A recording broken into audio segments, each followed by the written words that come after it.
Shaman Becca is with us, and she's going to share some of the cultures, traditions, and practices of shamanism, and some of the processes during a healing session that you might run into. So I hope you enjoy this discussion, and please click that Karma Hubb like button and the subscribe button. Hope you enjoy it. Take care. Over time, whether it's in this life or maybe it's carried on from parallel lives, we might accumulate things within our bodies or even physical energy field somewhere in those subtle layers that simply doesn't belong. I'm pointed to an area on the body or right above the body if it's in somewhere in the field where there's an energy that needs to be extracted. So depending on the session, whether it is a shamanic session, whether it is a Reiki session or anything that I might offer, the healing heights, any of this, is that you feel connected to yourself. I want you to be empowered. I want you to walk that path of your authenticity, what you came here to do. And so if I can help you shed an old belief or heal a past trauma through all of these various modalities, then that's what I'm here to help you with.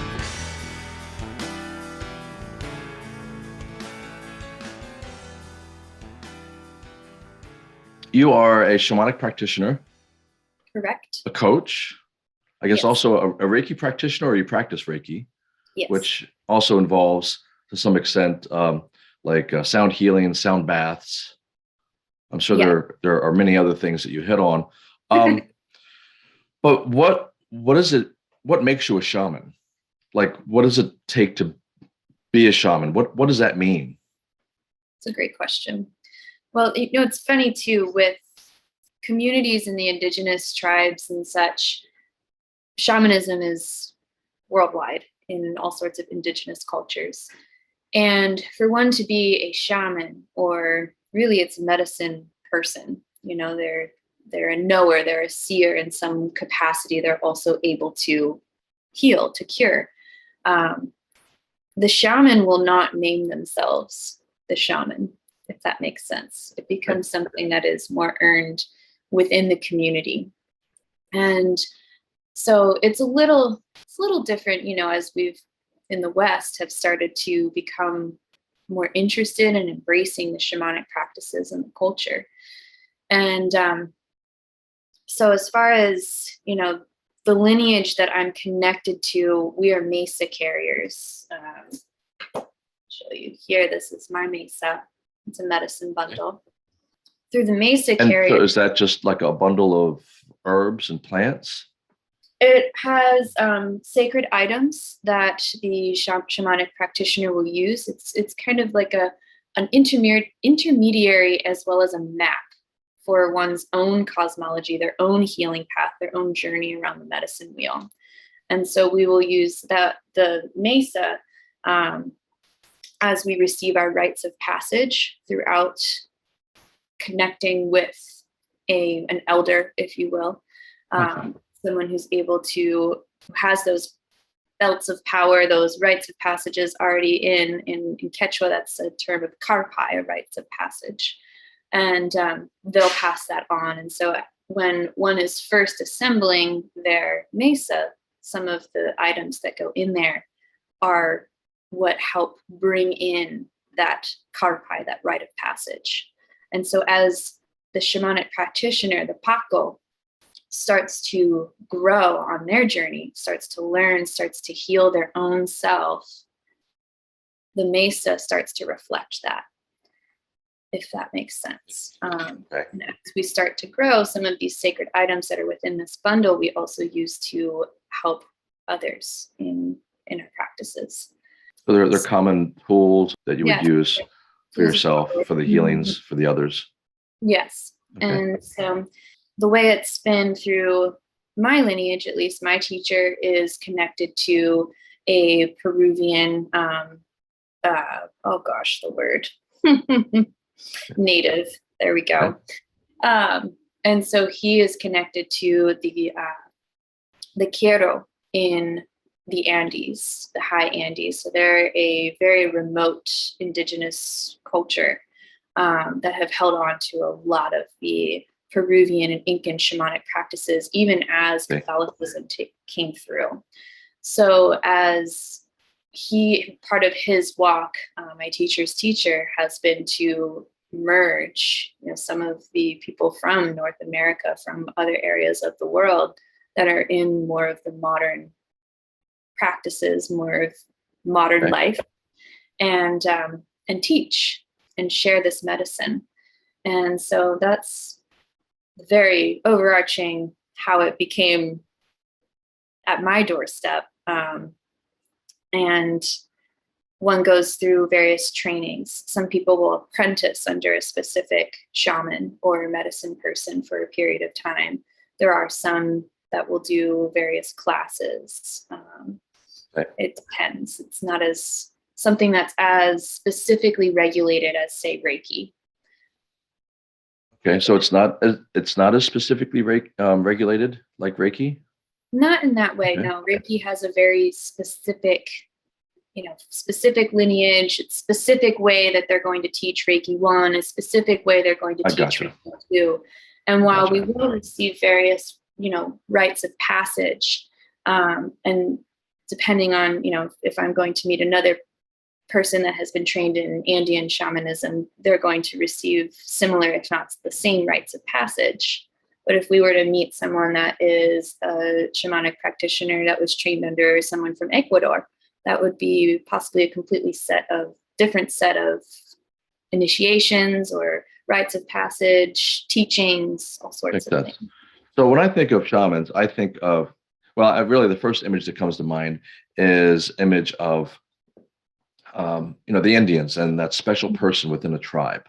Yeah. Mm-hmm. And my guess is, or maybe I've heard it along the way, is that back in the day, it was a lot more common to have that special magical person, that healing person, within a village, tribe, town, all over the world.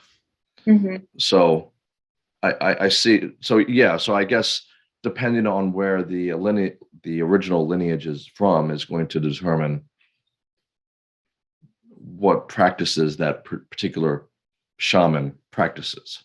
Correct. Mm-hmm. Gotcha. Okay. And it's very so there's no real strict rules, and that's kind of what you were saying in terms of Reiki. If it's Usui, it's taught a certain way, and you have certain symbols, and these mean certain things. Right. That being said, though, I feel like there's hundreds, maybe thousands of different types of Reiki versions. It just keeps on branching out to different types. Just the nature of energy expansion. That is true. Yes. So I had written down here principles of Andean cosmology. Yes. I'm not sure what that means, but I have it written down, so it must mean something. Yes, I thought we could touch a little bit on that. Okay. And then actually, it relates to the mentioning of the medicine wheel that I said earlier. And, when it comes to these shamanic practices in the Andean perspective, we're taking some of that cosmology that has been passed down. One of the biggest principles that I would say these shamanic practitioners are rooted in, that we are taught, and this is across many different shamanic cultures, might have a different name. It's Aini, sacred reciprocity. Okay. Being in right relation. In perhaps Native American indigenous cultures, you might hear it as walking in beauty. And so through a shamanic practitioner, Paq'o's own work, it is all about coming back into right relation with oneself, with one's true core values, with Pachamama, the world, the earth herself, everything in life, becoming in right relation with it. And that principle of giving and receiving, one must give, so one must also receive. One must receive, and so one must also give.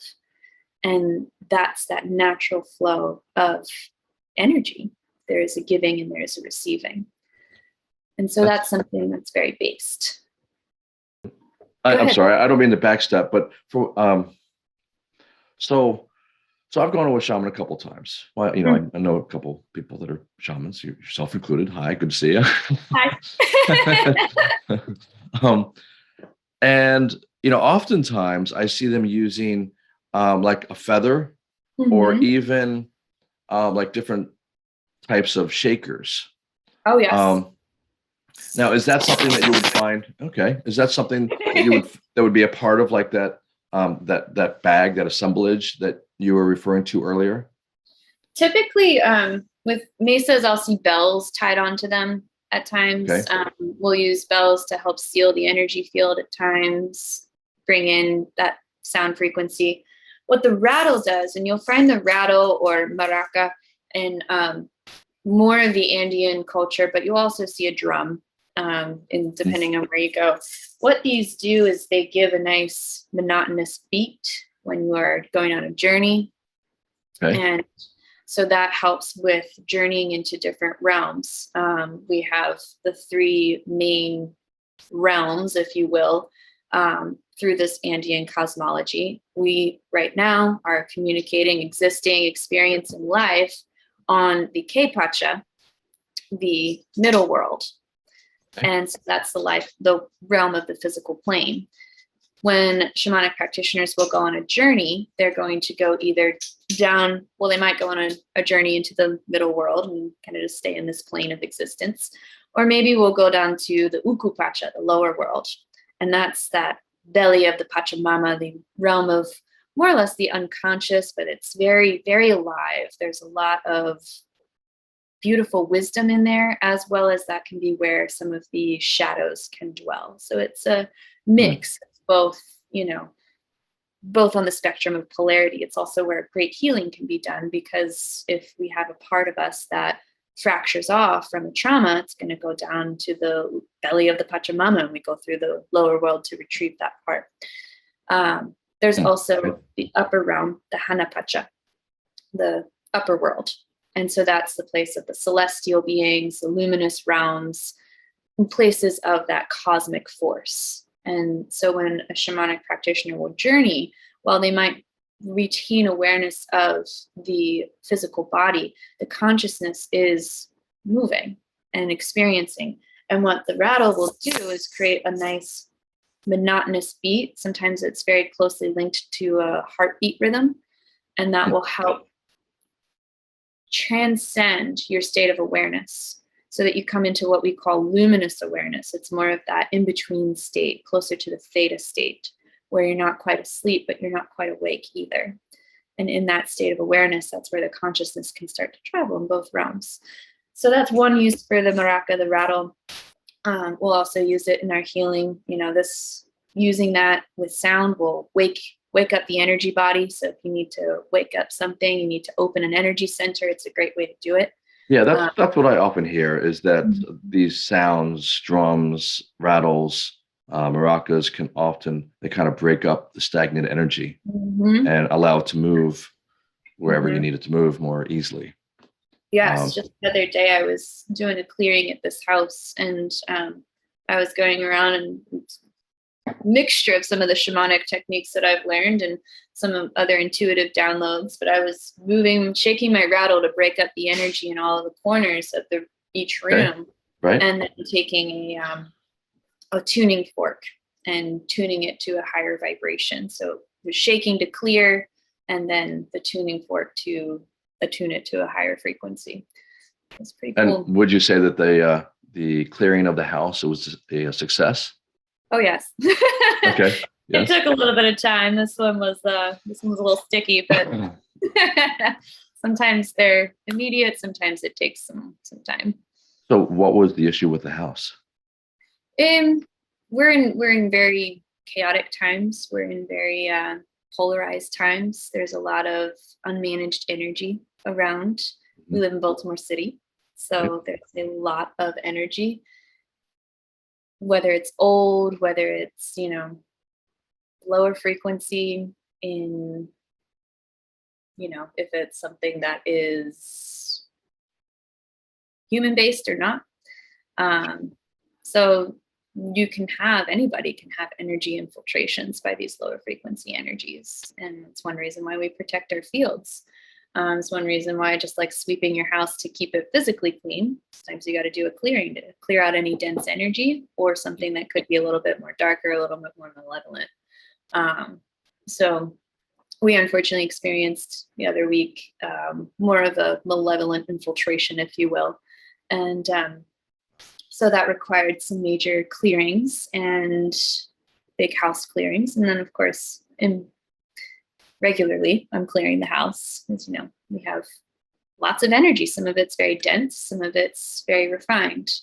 That's actually another, viewpoint too when it comes to the cosmology of Andean shamanism, is when we're looking at energy, in our modern Western viewpoint, we see energy, when we start to learn about it, as positive or negative, and how it's good or bad. We're in these polarities. And the viewpoint is slightly different, where the polarity is not so much good versus bad, good versus evil, but more so heavy, dense, or light, refined. And so it creates a little bit more of a neutrality towards energy itself. That makes sense. Yeah. So dense energy is called hucha. And whether it's within our own physical beings, within our home, within the locality we live, the city, or if we're in a town or a piece of the country, there is hucha or there's sami, refined energy. And the hucha at times needs to be cleared, cleansed, just like we need to wash our clothes and sweep our floors. Okay. So a friend of mine is a friend of mine clears houses. That's one of her incomes that she has. She does it on a very professional level. She's been doing it a long time. Her husband is actually a broker. Okay. And it's interesting. So when houses aren't able to sell, they get sent to this broker who has an amazing track record to sell houses that haven't been able to sell. And the reason is because his wife, my friend, goes into the houses, clears the houses, works whatever magic she needs to work. And the house feels different. So when people go into the home, for whatever reason, it just resonates different with that person. That makes sense. And her husband is able to sell the house. So I just think that's team. So cool. Yeah. That's so cool. Yeah. That's a great service to whoever's buying the house too. Yeah. I've had that done for one of my houses. I had trouble selling it. And I was told there was some funky stuff going on. So I had some people go out and take a look at it. And, I couldn't tell you. It's not like it turned around and sold immediately. But it did get under contract shortly after. So it may have been helpful. I'd like to think it was. Yeah. But at the very least, it was very interesting hearing what they had to say, what they heard, what they felt, what they saw. Yeah. It was a cool experience. So there's a couple of things that take place with shamanic treatments. I guess that's what it's called, right? A shamanic treatment, shamanic practice. Yeah. Like soul retrieval. Is that one of them? That is one of them. Okay. An illumination process. How can all of this help someone? It's a great question. I know that's a lot. It's a lot, all at once, but how long you got? Yeah. Well, first and foremost, what's been unfolding for me as I've been working with clients and really turning it over to spirit is truly tuning in. What does this person need? That's my first and foremost thing. What's in their highest and greatest best? And so when it comes to a shamanic session being something that would be beneficial, there's a couple more basic ones that are really helpful no matter where you are in your life, really. The illumination process, as well as the extractions. And energetically, what that does is, over time, whether it's in this life or maybe it's carried on from parallel lives, we might accumulate things within our bodies or even physical energy fields somewhere in those subtle layers that simply doesn't belong.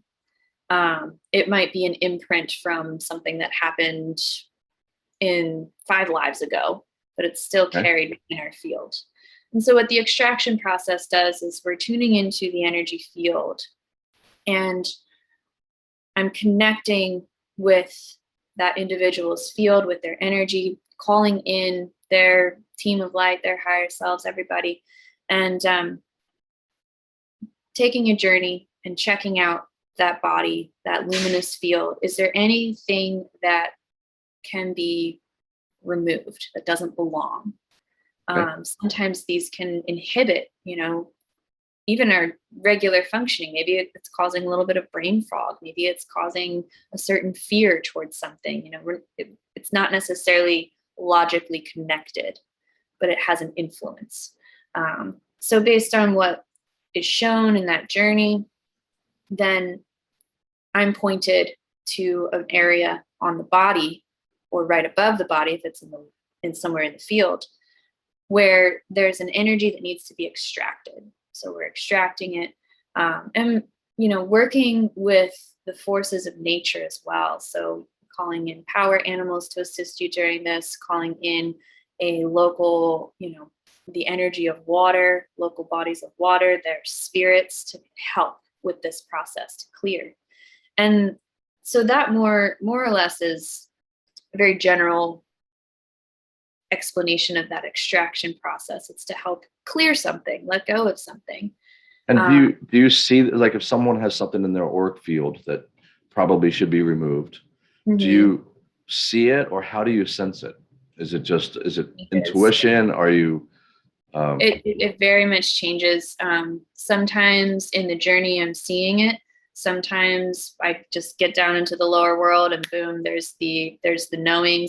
I've had some other animal guides, they resonate very strongly with me that aren't necessarily my power animals, that will show up the day of the session and then show me where to go. Other times it's very much a sensation. We're sensing before we go into, similar to Reiki, we're sensing the energy field before we go into the journey. So as I'm sensing, I also feel very strongly. So I just might feel that. Usually in my belly is where that indicator is for me. But it changes. Sometimes there's a sound. Sometimes there's a quick little vision that pops in, just shows where to go. And then as I'm physically extracting, I can sense very strongly through physical sensation of if it's come out, is it needing to be worked on a little bit more? And so then, it's very much a sixth sense almost. Yeah. It's that intuitive awareness that comes through in Nice. all sorts of different ways. Yeah. So the nice thing about the extraction process is that it can fold very beautifully into the illumination process. And so what the illumination process is we're calling more of your Ilya, which is that spark that gives life to your soul, your anima. And so we're calling that in to come and more or less flood through your system. And it's this beautiful, deepening connection to your own self, as if you were experiencing it. So it's calling in that higher aspect of you, that spark, that Ilya, to come through.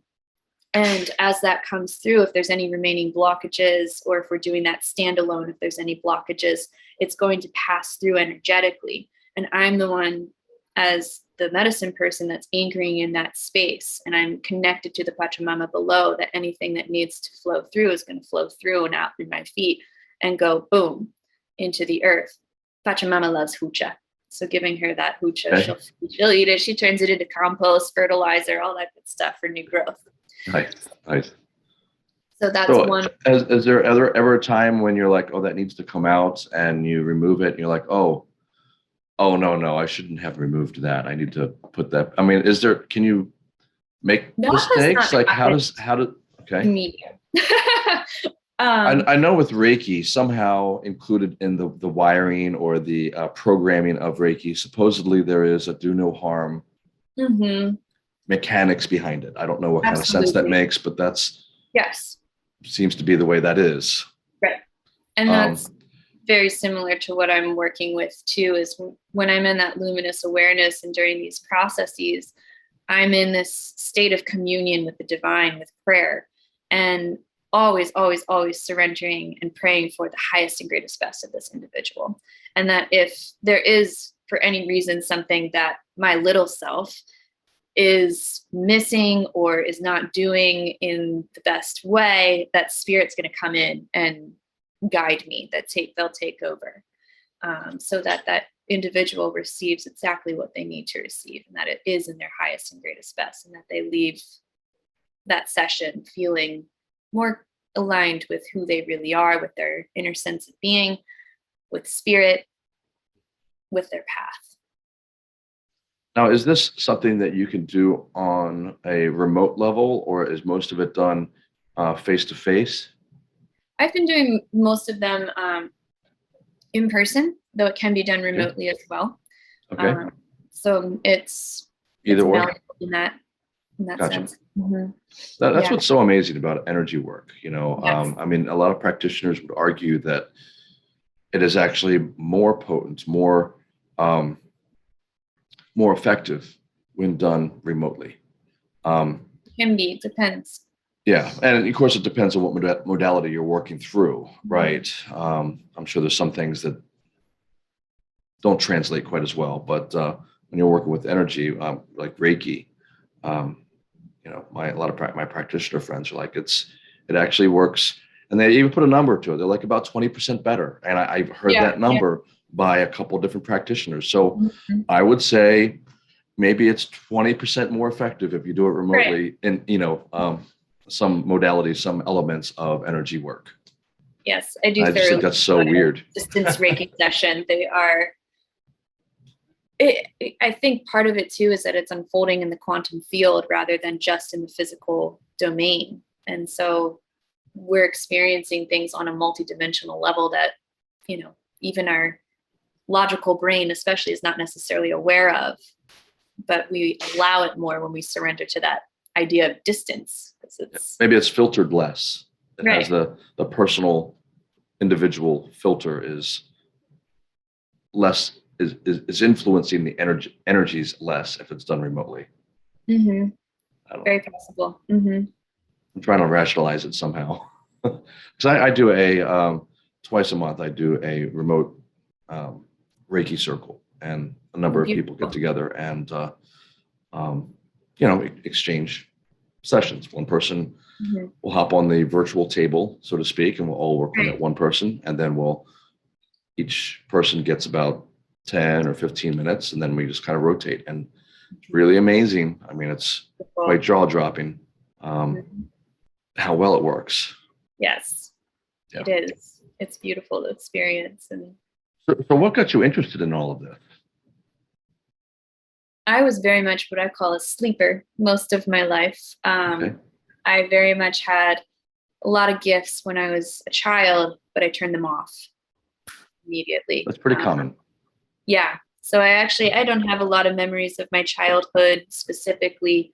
But a lot of the gifts that I had, I was the black sheep of my family, per the story of many, many people who walk a similar path. And as much as my family very much loves me, it's, I'm taking a very different path than, So it wasn't until I really came to Baltimore, actually, that things started to catapult. And I just was in a very low place in my life and starting to seek. And it was really beautiful, just the process. I was always drawn to more, I majored in Spanish, for instance, in the university. So I was always drawn to more indigenous cultures, things of that sort, but in a very, very filtered way. And then as I started to open up and become a little more aware, it was through the lens of Christianity first, and just to get back into understanding spirit. And that helped actually heal a lot of the religious wounds that come with being raised Catholic.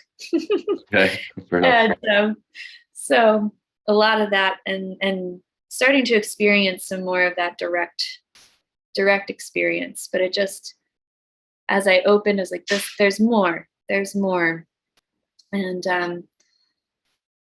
Reiki was that next step for me. And it was in the lens of animals. I started with animal Reiki. So I've always been connected with the animal world for a long time, much more than humans. Okay. And so I had learned animal Reiki first, and then started to receive the messages from spirit. Becca, animals are great, and that's wonderful. However, you can also help people. So hint, nudge. Right. Yeah. So I did go back through Reiki 1 and 2 again, but specifically for people. And that was beautiful, because a lot of the first time that I learned and went through the trainings, my energy was not yet ready to receive everything. I had to do a lot of my own healing, as is the story. And so with Reiki, I ended up meeting my teacher through my first Reiki teacher, the animal Reiki. She invited me to go to a despacho ceremony. And I said, what is that? But I'm in. So she took me out to Sykesville, which felt very aligned, because I grew up in Finksburg, just a stone's throw in Carroll County. Okay. And I met my teacher, Pamela, and she was doing this ceremony. And actually, my teacher's teacher was there, Jose Luis, as well. So I got the big shebang of this whole, shamanic practice through a despacho ceremony. And it just spoke to my soul so deeply. I wasn't ready for it at the time, as far as starting to walk the path. Your eyes were open to it. Oh, I just fell in love. Mm-hmm. Wow. It was very powerful. And the way that the energy moves, it's so potent. And so the despacho ceremony it's a beautiful experience of despacho ceremonies are done all over Peru, probably some other cultures as well. And it's a ceremony that is a beautiful offering. And so what ends up being created is this beautiful package on some paper, where it's this mandala of different offerings. And everything is symbolizing something. We start with sugar, creates a cross for that axis mundi, that point of where you're anchored in. And we have quintus, which are 3. If we were in Peru, they'd be coca leaves, but here it's laurel leaves, okay. Bay leaves, and those represent prayers. And so we're imbuing all sorts of prayers. And so what this does is it becomes this beautiful offering, and all of these other natural ingredients go in. It becomes this huge mandala, living mandala of all these prayers. And you wrap it up, and you're either going to burn it and give it to the fire as an offering, and prayers get taken up to the Hanapacha, or you bury it into Pachamama. And so the prayers then are distributed into the earth. So there are hundreds of despachos that are done throughout Peru. So that's another thing that I was just immediately. Was that sort of like a affirmation? I mean, you come up with different sayings, certain affirmations, or empowerment statements, and then you burn it and release it or empower it? In perhaps a slight way, when it comes to the actual prayers. So one of the classic despachos would be an Aini despacho. And that is one where we're more or less giving gratitude. It's to come into right relation with spirit, with the earth.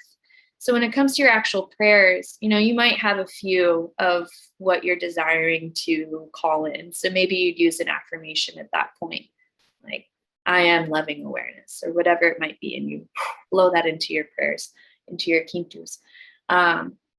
But it also is prayers of gratitude. Oh, Pachamama, thank you for all of the beautiful nurturance. Thank you for providing all the resources that you give us. Thank you for the waters, for the fires, for the air, for this clean air, for all the food that comes into our bellies. And you're just praying these types of prayers, whatever comes out of you. It's heart-based. And blowing it in, and that becomes part of the prayers. And then let's say, you know, when I mentioned the sugar that creates the cross, sugar is representative of the sweetness of Pachamama, as well as Pachamama loves sweets. So when you're laying down that sugar, you might just pray a little offering of thanks. Thank you for all the sweetness that you bring in this life, that we experience the sweetness of life through being a physical being on your belly. Thank you. And so the whole thing is this living prayer, whether it's a prayer of gratitude or if we are doing a certain type of despacho where we're starting to ask for more things. It might be, you know, praying for a friend who just received a diagnosis of some sort of illness. Oh, blessings to my sister. May she receive her health. May she be aligned fully with her full well-being, her full health, and just these prayers into that kintu. So it becomes this vehicle of these living prayers, and that's part of the shamanic practitioner's job, is to put those prayers into that despacho. You know, we could very well put together a very beautiful mandala of pretty things that come from the earth, and remember, like, oh, okay, yeah, this rice represents, you know, the abundance. Okay, but it may not be as strong because our prayers aren't as right there going in. Yeah, so when it comes to prayers, you can use those I am affirmations, especially if it has to do with your own being and what you'd like to call in. But it can be so much more as well. So yeah. So if someone were to have a session with you,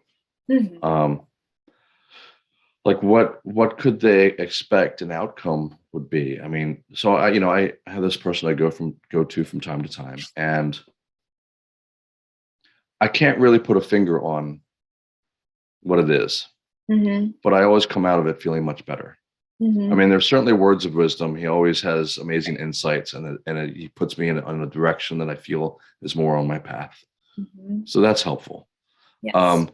I usually physically feel better because he's moved some energy and gotten rid of some. Sometimes I'm wiped out. I mean, that's pretty. Right. It happens. Yeah. So it's like a deep cleanse. When you're in that cleanse, it doesn't feel so good. When you're done with the cleanse, you feel amazing, and that often is the case as well. Yeah, if you were to describe this process to someone, like what hey, if you work with me, these are some of the things you might experience. These are some of the things you might feel. This is some of the takeaways. What would you say? Well, my mission is to empower you to become your own healer, to walk around that medicine wheel, which is that map of our own consciousness, our personal map. And the idea is that we're changing dreams, that we become a more empowered being, that we're becoming one with our authentic selves, with our higher selves, that we are walking the path of ascension, and that ascension is becoming embodied. And so my goal, my mission is to be of service to that for you as you need from me. So depending on the session, whether it is a shamanic session, whether it is a Reiki session, or anything that I might offer, the healing heights, any of this, is that you feel connected to yourself.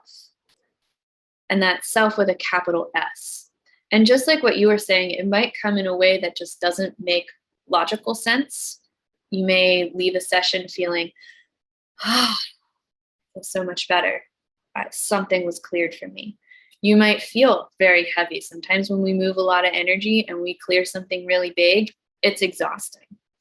It's that big, big clearing.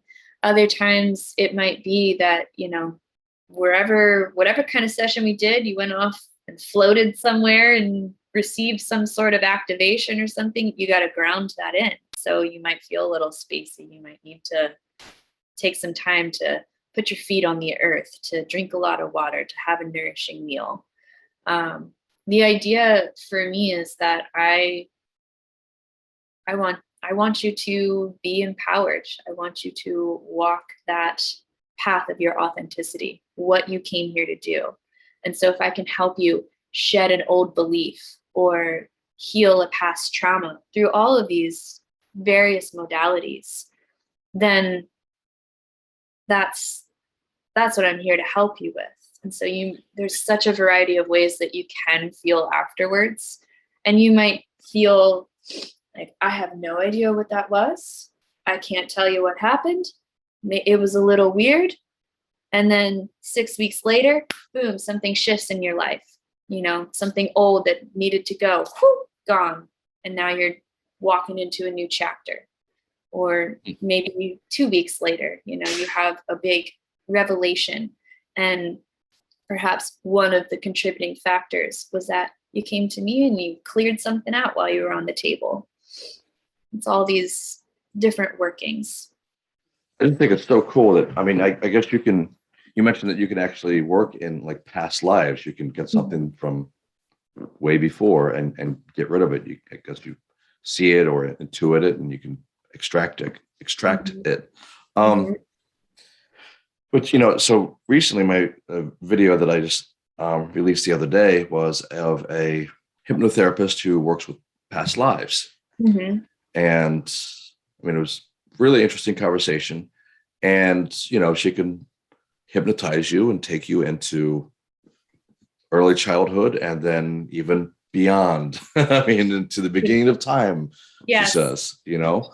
And I guess I kind of understand it.